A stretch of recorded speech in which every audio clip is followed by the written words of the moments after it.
Jadi kami menyampaikan bela sungkawa dan juga minta maaf dari institusi kami atas musibah yang terjadi.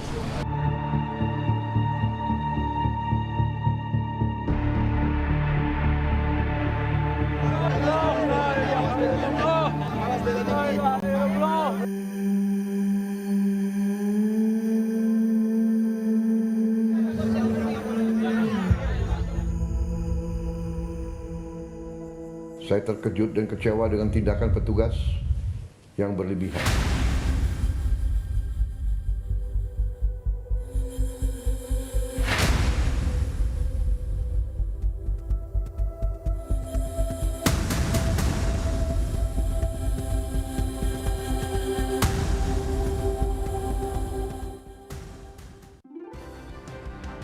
Kembali bersama Sapa Indonesia Malam, Saudara. Kadif Propam Polri, Irjen Abdul Karim menyampaikan hasil pemeriksaan awal terkait insiden 7 anggota BRIMOB dalam aksi demonstrasi kemarin malam.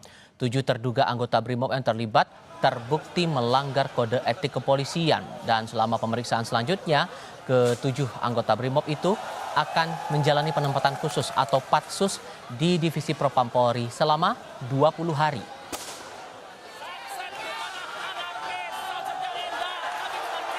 Hasil rekomendasi secara menyeluruh dan kami juga sudah sampaikan kepada Kompolnas dan Komnas HAM bahwa terhadap 7 orang terduga pelanggar kami tetapkan, dipastikan bahwa terduga pelanggar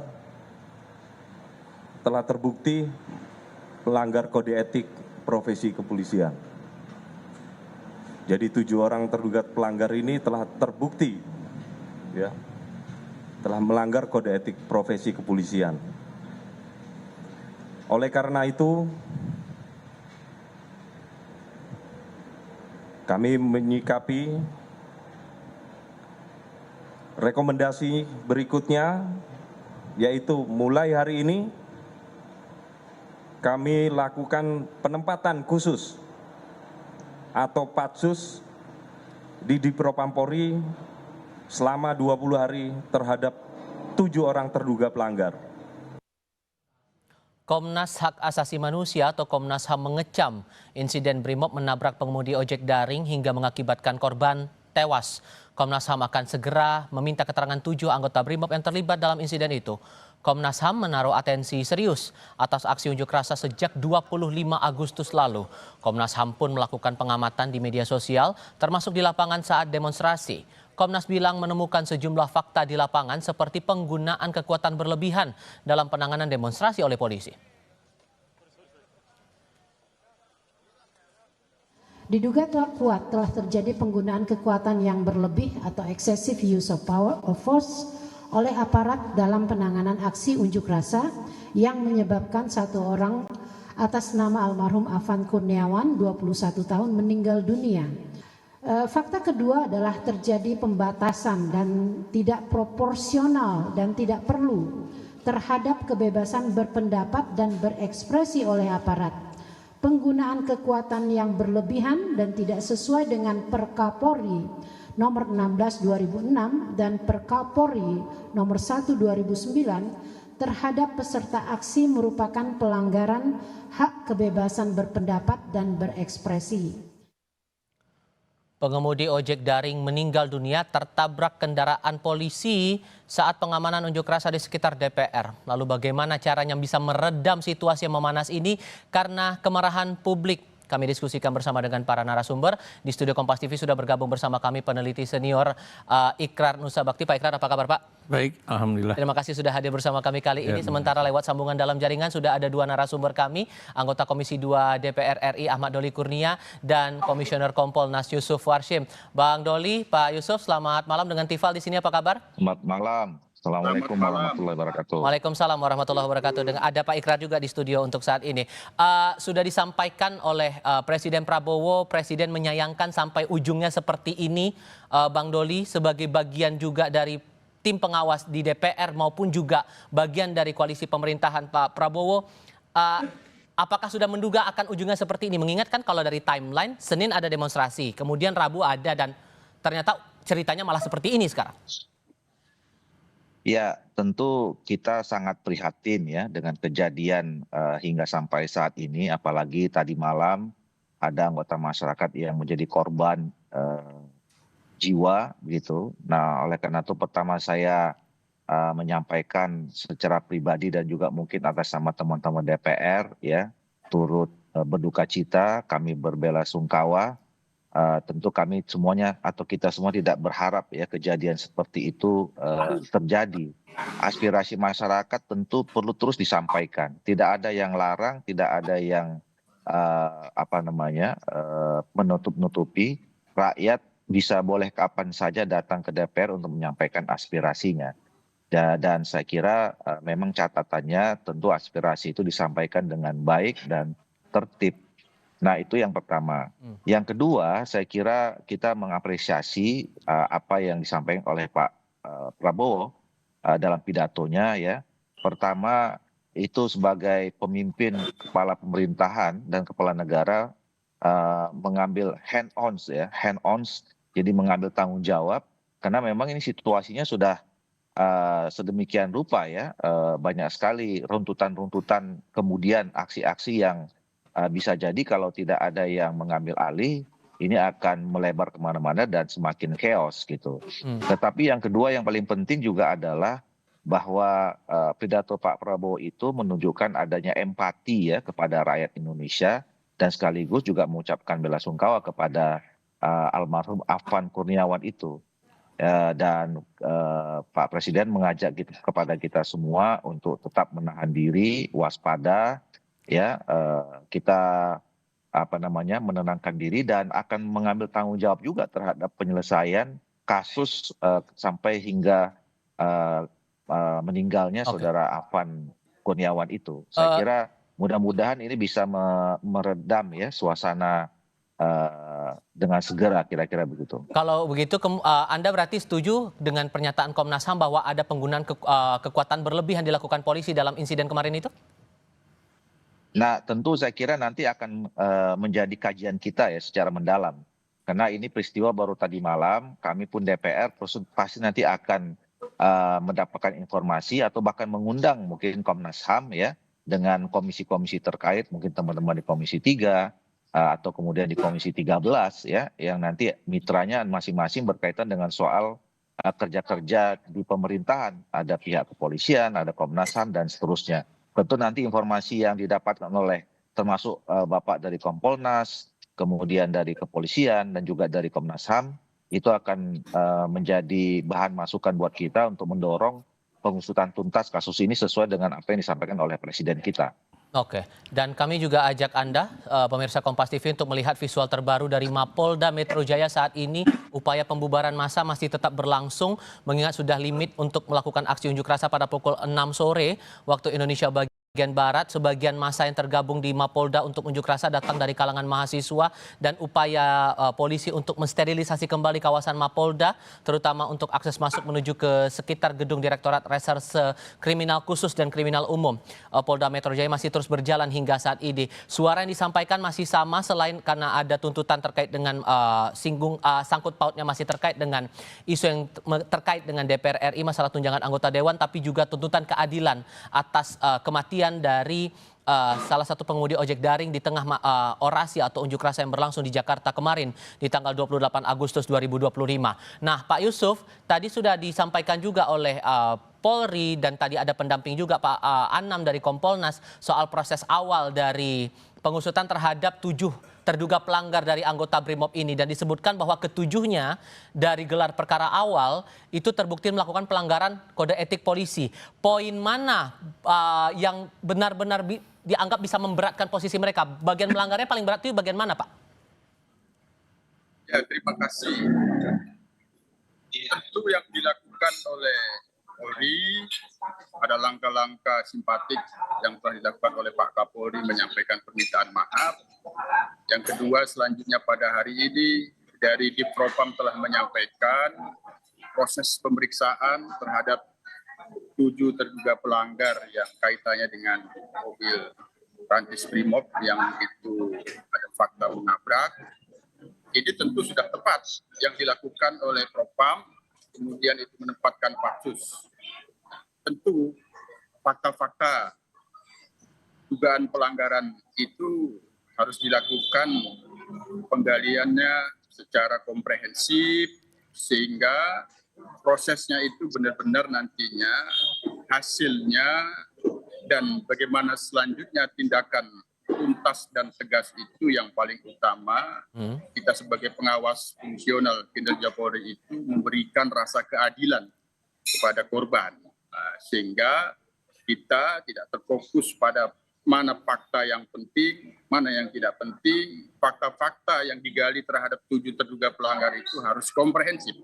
Sehingga memastikan prosesnya tepat, cepat, prosedural dan profesional, dan paling utama sekali lagi memberikan rasa keadilan kepada almarhum, kepada keluarga almarhum.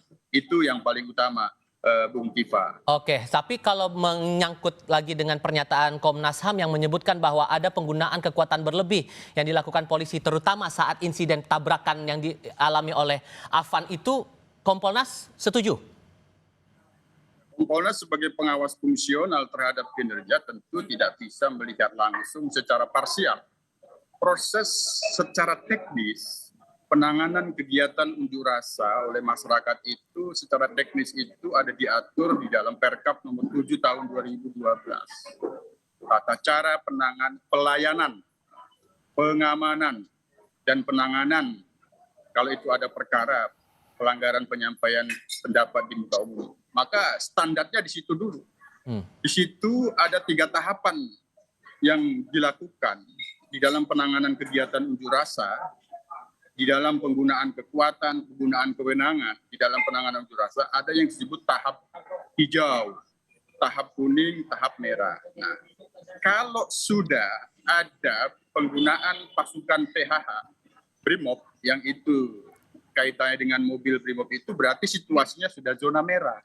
Situasi merah itu terjadi indikasi-indikasi pelanggaran hukum, anarkisme, maka di situ sudah masuk pasukan huru-hara, tidak lagi dalam pengendalian Dalmas. Nah, oleh karenanya proses tahapan-tahapan ini tentu untuk bisa menyimpulkan bagaimana tentu harus dilakukan evaluasi secara komprehensif. Apakah situasi hijau, adanya negosiasi kepada Korlap itu sudah dilakukan secara humanis, yang kemudian himbauan-himbauan kepolisian oleh Komandan Dalmas itu telah dilakukan, tetap saja massa melakukan indikasi-indikasi menuju anarkisme sehingga masuk ke zona merah, itu harus dilakukan evaluasi, tidak bisa kita langsung menyimpulkan secara parsial. Nah, ini tugas Kompolnas memastikan itu.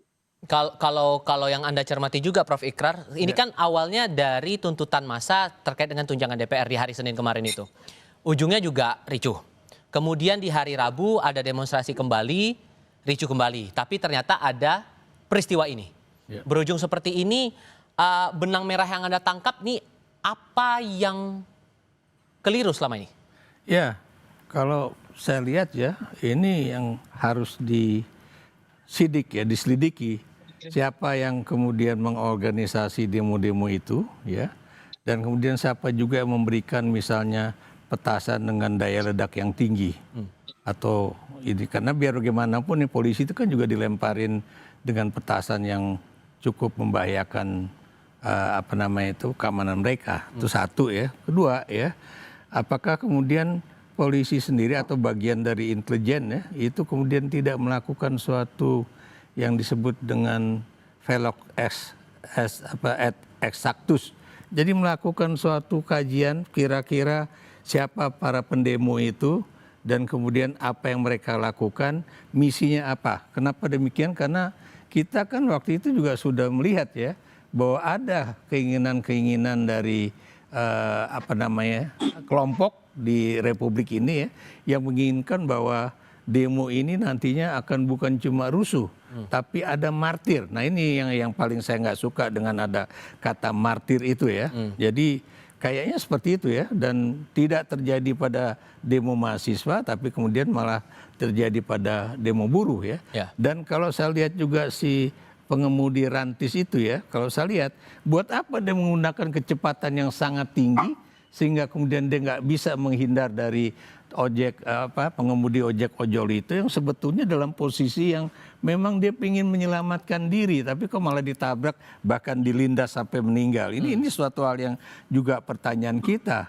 Dalam 1 minggu ini kan demonstrasinya cukup intens begitu, dan sekarang banyak daerah juga menyuarakan hal yang sama, rata-rata lah begitu dalam sepanjang pekan ini. Dan tadi siang sudah ada pernyataan dari Presiden Prabowo menyayangkan ujungnya sampai seperti ini, sementara pemerintah disebutkan oleh Presiden Prabowo menjamin bahwa aspirasi publik bisa terbuka. Silakan menyampaikan aspirasi, bahkan jadi catatan bagi pemerintah soal itu. So, melihat pernyataan ini, Anda mengukurnya kadar atensi pemerintah atas insiden ini sejauh mana?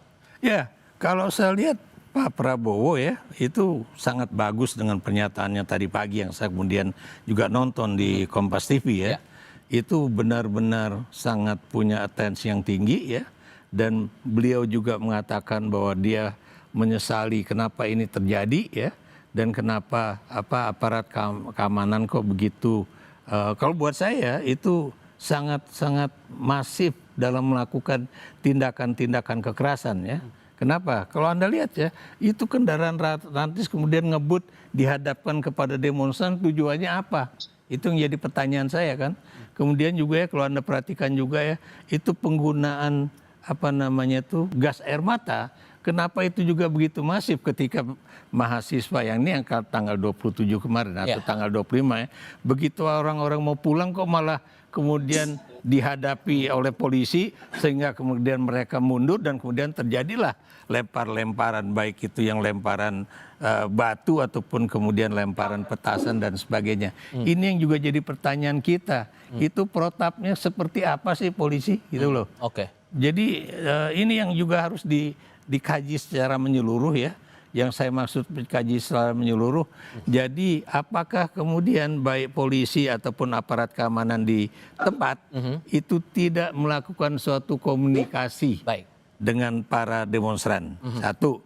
Atau apakah kemudian para pelaku demo atau koordinator demo itu juga kemudian tidak melarang agar mahasiswa itu tidak menggunakan penggunaan yang tadi saya katakan sampai melempar barang-barang begitu ya ke arah. Bukan cuma barang, itu kan petasan yang gedenya salah alaihim itu. Dan yang diharapkan juga sebetulnya dari unjuk rasa kali ini, Bung Doli, adalah respons dari teman-teman DPR MPR begitu. Karena kan dalam sepanjang minggu ini dari hari Senin, kemudian kemarin, kemudian di hari ini, harapannya adalah respons dari teman-teman anggota Dewan. Tapi kan yang diharapkan justru belum tercapai ini sekarang. Tapi kemudian ada pernyataan juga dari Ketua DPR RI belum lama ini yang merespons lagi insiden ini dan menyebutkan bahwa ini akan jadi momen untuk berbenah. Nah, sejauh mana sesungguhnya merespons insiden yang cukup unjuk rasa yang panjang seperti ini, dan sejauh mana pembenahan itu bakal dilakukan? Jawabnya nanti Bang ya, kita jeda sebentar, kita akan kembali selepas ini.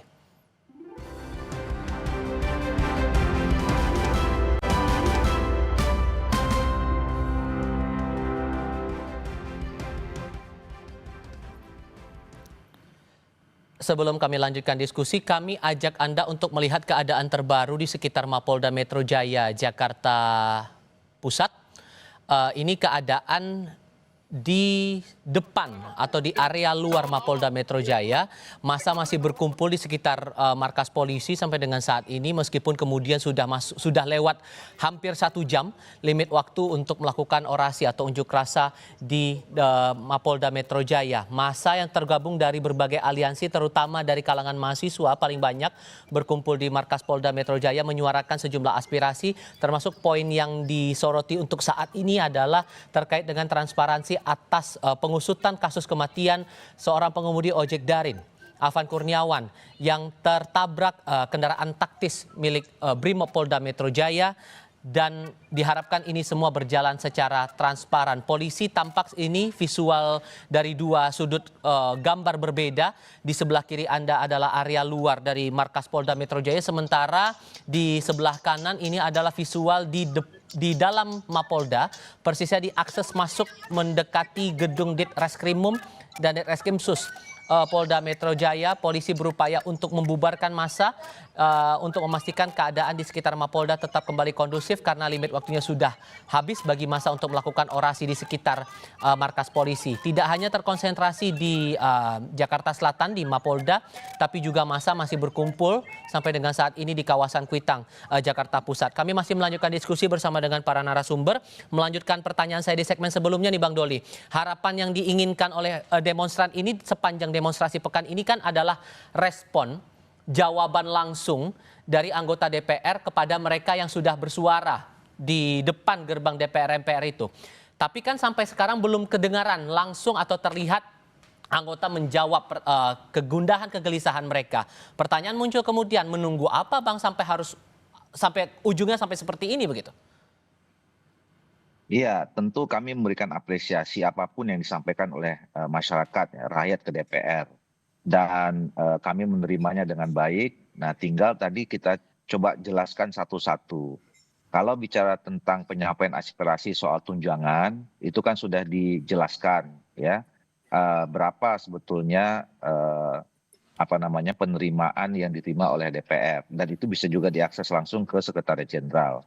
Bahkan pimpinan DPR pernah menyampaikan juga bahwa yang selama ini yang banyak disoroti adalah tunjangan perumahan itu sudah dijelaskan bahwa itu nanti sampai Oktober 2025. Nah setelah itu juga tidak akan ada lagi. Dan kenapa itu terjadi sudah dijelaskan juga pada saat itu. Jadi juga ada respon yang juga sudah disampaikan.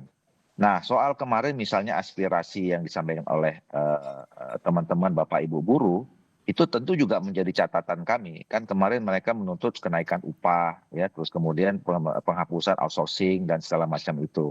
Nah, itu nanti akan kami bicarakan, akan kami bahas dengan di komisi terkait dengan pemerintah, karena kan itu kan pada akhirnya kebijakan pemerintah yang akan diambil, ya. Nah, tentu nanti akan kami diskusikan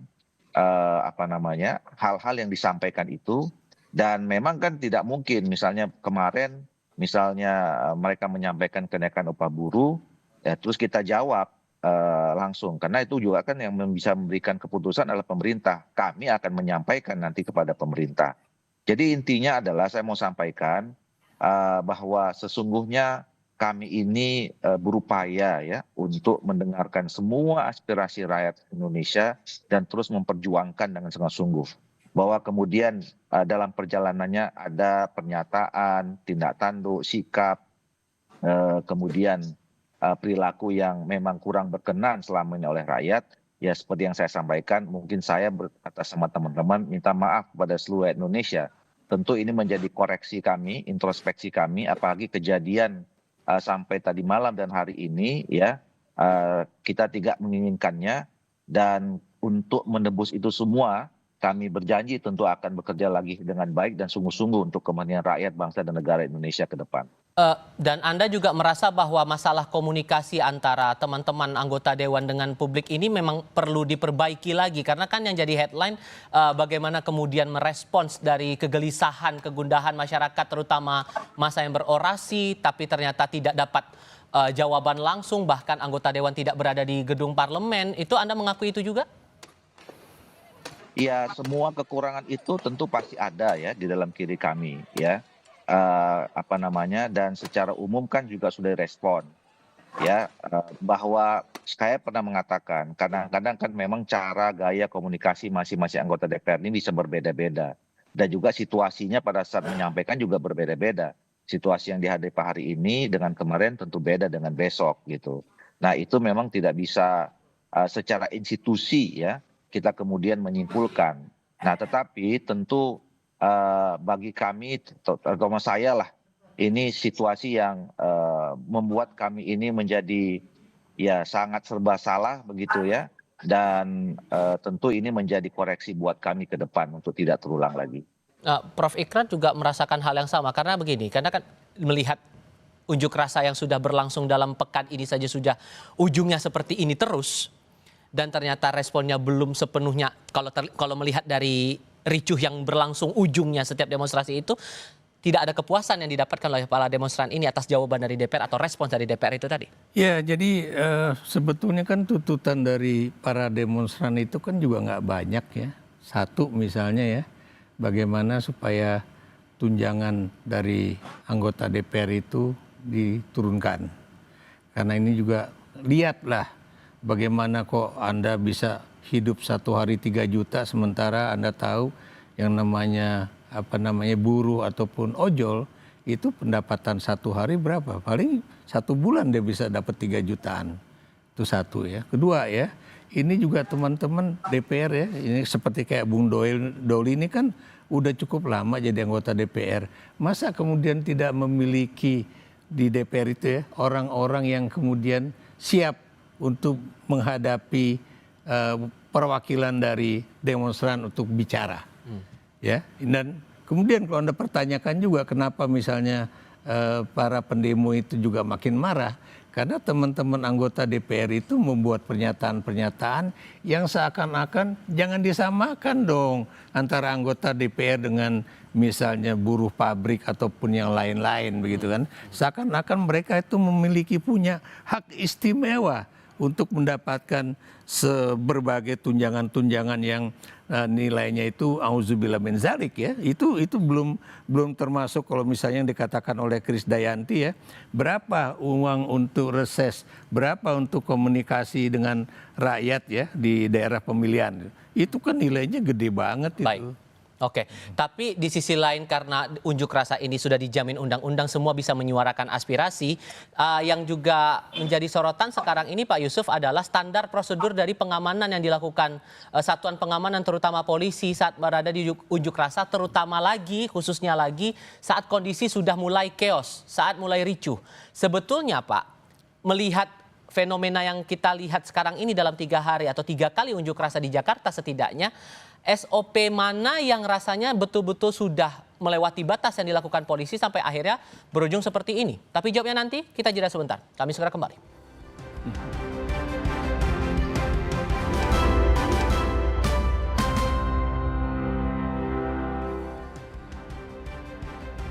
Satu pertanyaan sederhana untuk masing-masing narasumber saya, Pak Yusuf.